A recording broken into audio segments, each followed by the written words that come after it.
Okay, welcome to the solution to last week's maths challenge question.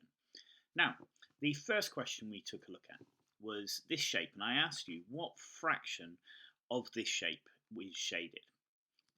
To find what fraction of this shape is actually shaded, I am going to take this shape apart. So I'm going to split this shape up into these bits that make it up. And we can see by putting these bits together, we can actually form squares. So if I put them there and then there, so we can see all together we have 1, 2, 3, 4, 5, 6, 7, 8, 9, 10 squares, of which one is shaded.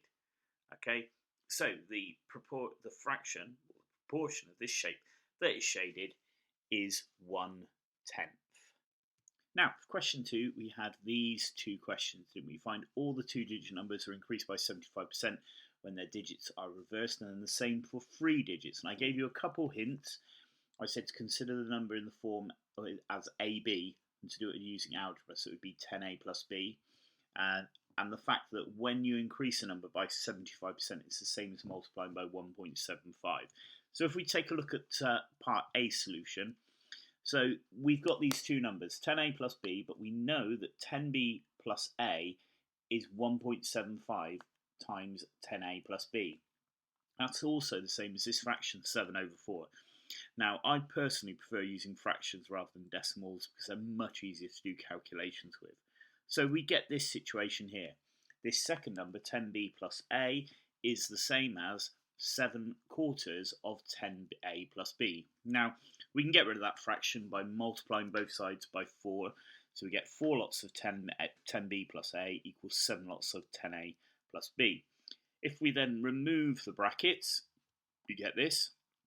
And then from that, what I'm going to do is I'm going to take all the b's over to one side, to the left-hand side, all the a's over to the other side, and we get that equation. So we get 33b equals 66a.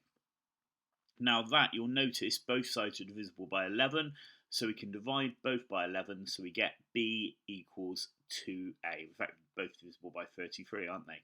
So we divide both by 33, and we get b equals 2a. So whatever b is, it's double a. So, okay, now the key thing is b must be double a, but cannot be bigger than 9 because it's got to be single digits. So first of all, a equals 1, b equals 2, a equals 2, b equals 4, a equals 3, b equals 6, and a equals 4, b equals 8. Now you notice I haven't done a equals 0 because that would make b equals 0. So 0, whilst it is a solution, it's not two digits, it's only got one solution.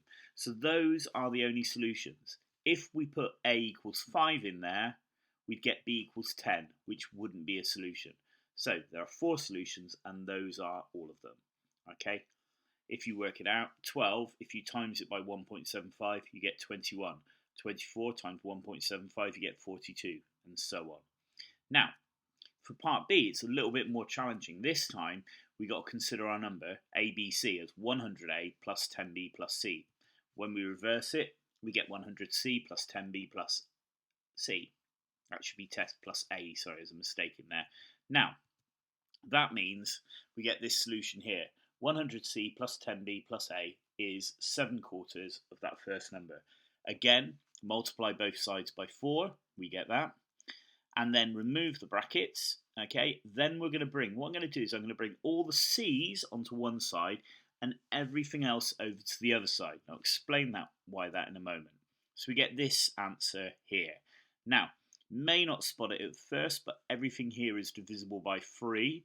So if we divide by 3, we get this solution. Now, what does this tell us? Well, the key thing to notice here is this number is even and this number is even, no matter what A and B are. However, this is odd. So this tells me for this whole number this side to be even, because you've got an even number plus an even number, this must be even. So C, the number C, must be even. Okay, again, if we put 0 in, the only solution is 0 and 0, so we ignore that answer. It's what's called the trivial solution. Okay, it's trivial, we don't worry about it. So, if we now let C equal 2, because it's got to be even, we get this. We find out that we get 262 is 232a plus 10b. Now the only whole number solutions for that is a equals 1 and b equals 3. So we get the solution 132. If we now put in c equals 4, because it's got to be even, we get 524 is 232a plus 10b. Now the only whole number solutions for this are a equals 2 and b equals 6. So we get the answer 262. If we repeat this for c equals 6, okay, we get that. The only solution there we get with whole positive numbers is a equals 3, b equals 6. So we get 369. Now, if we try c equals 8, we get a problem here. Okay, the only solution to get this is for a to be 4 and b to be 12, but that's not a single digit solution. So there are in fact 3 solutions, 132, 264 and 369. Now, this is a really challenging question. So if you didn't get this one, don't panic about it, all right? But 132, if you times it by 1.75, you get 231. 262 multiplied by 1.75, you get 462. So the maths here is really challenging, okay? But it's the kind of thing that you'll go on to study post GCSE, possibly, okay? So it's worth looking at now, just seeing how you can do it. But the key thing is, it's algebra using letters instead of the numbers that makes it easier to do. Okay, so if you go and take a look at next week's puzzle now, and I look forward to seeing you then.